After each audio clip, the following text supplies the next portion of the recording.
What is the ratio of longest wavelengths corresponding to Lyman and Balmer series in hydrogen spectrum?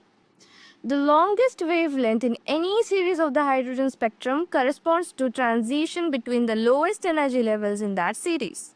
The Lyman series corresponds to transitions ending at n is equal to 1, and the longest wavelength occurs for the transition n2 is equal to 2 to n1 equals 1. Thus, the wavelength is given by the Rydberg formula 1 by lambda is equal to RH into 1 by n1 square minus 1 by n2 square, where RH is Rydberg constant, and for n1 is equal to 1 and n2 is equal to 2, we have 1 by lambda Lyman is equal to RH into 1 by 1 square minus 1 by 2 square. On solving, we get lambda Lyman is equal to 4 by 3 RH. The Balmer series corresponds to transitions ending at n1 is equal to 2, and the longest wavelength occurs for the transition n2 equals 3 to n1 equals 2. Again, by using Rydberg formula, we get 1 by lambda Balmer is equal to RH into 1 by 2 square minus 1 by 3 square. So on solving, we get 1 by lambda Balmer is equal to 5 by 36 RH, and the reciprocal of which is lambda Balmer is equal to 36 by 5 RH. The ratio of longest wavelengths is given by longest wavelength in Lyman series by longest wavelength in Balmer series, which is nothing but lambda Lyman by lambda Balmer is equal to